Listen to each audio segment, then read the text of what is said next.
Москва шаарында эмгектенип үй бүлө багып жаткан мекенештер, сиздер үчүн 12 жылдан бери таза документ жасап келе жаткан Али Байкени сунуштайм. Документтердин бардык түрүн ишенимдүү түрдө жасап беришет. ИНН, СНИЛС, медкнижка, справка, перевод паспорт, ДМС, ОМС, детский полис, медкарта, трудовой договор, проверка регистрация, проверка запрет, проверка черный список. Эгерде срогу бүтүп калса, базадан чыгып кетсе, Сахаровага барган эмес болсо, 3 айга продление кылып беребиз. 1 айда бир базасын текшерип беришет. Базадан чыгып кетсе, кайрадан киргизип беребиз. Байланыш номер +7929 541 02 05 номерине кайрылсаңыздар болот. Али Байке жооп берет.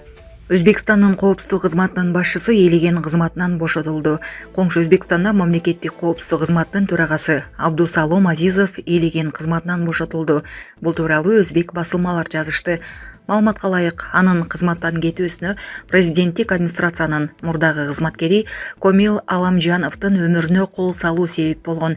Өзбекстандын мамлекеттик коопсуздук кызматынын төрагасы болуп коргоо министри Баходир Курбанов тайындалган. Абдусалом Азизов 2019 жылдын февраль айынан бери мамлекеттик коопсуздук кызматын жетектеп келген. Ага чейин 2 жыл Өзбекстандын коргоо министри болгон.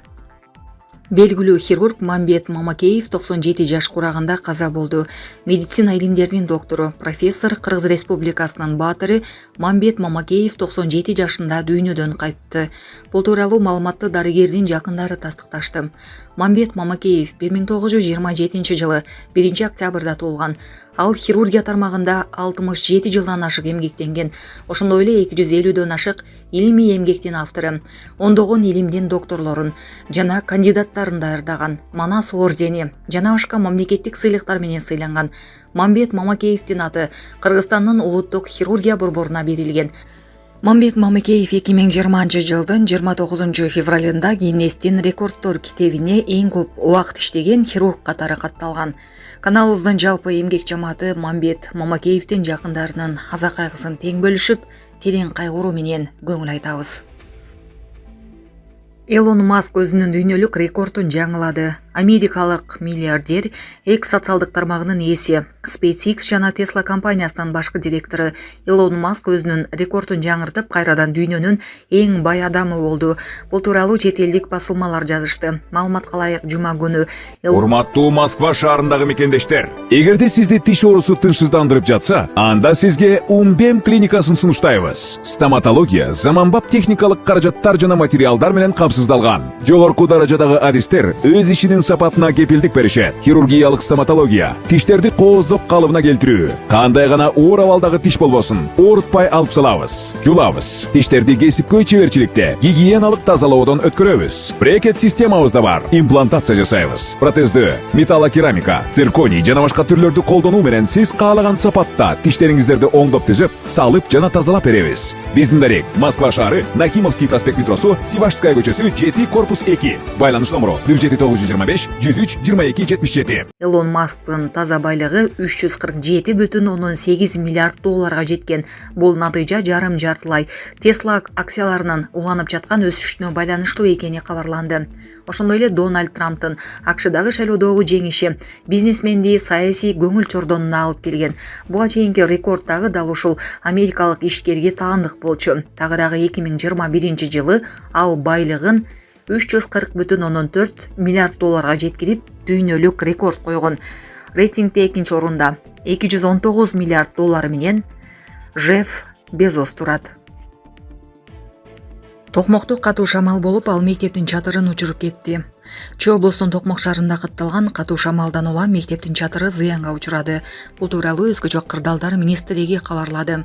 Бүгүн 24 ноябрда болжол менен саат 11:51 чамасында Токмок шаарында ылдамдыгы секундасына 20 метрге чейин жеткен шамал катталып, Чүй көчөсүндө жайгашкан мектептин чатырын учуруп кеткен. Жерине 4 куткаруучу тартылган. Алдын ала маалымат боюнча жабыркагандар жок. Кыргыз гидрометтин маалыматына ылайык, 24 ноябрь күнү саат 13:10 карата Токмок шаарында чыгыштан соккон ылдамдыгы секундасына 24 метрге чейин жеткен шамал катталган. Орусияда такси айдап иштеген мигрант 14 жаштагы жүргүнчү кызды зордуктоого шектелүүдө.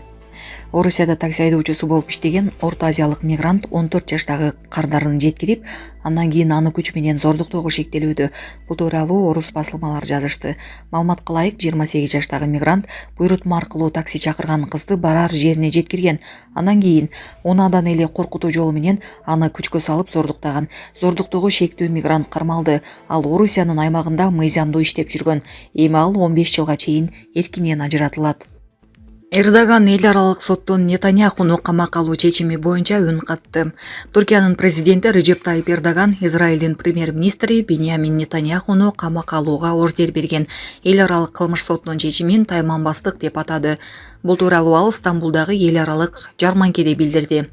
Мен Нетаньяху менен мурдагы коргоо министри Галантты камакка алуу үчүн ордер чыгарган. Эл аралык соттун чечимин колдой тургандыгыбызды билдиргим келет. Биз бул кайраттуу чечимдин ишке ашырылышы маанилүү деп эсептейбиз деген ал.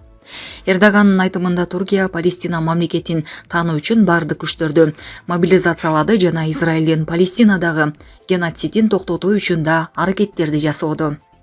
Эске салсак, 21 ноябрда Гаагадагы эл аралык кылмыш соту Израилдин премьер-министри Биньямин Нетаньяху, мурдагы коргоо министри Йоав Галант жана башкаларды камакка алууга ордер берди.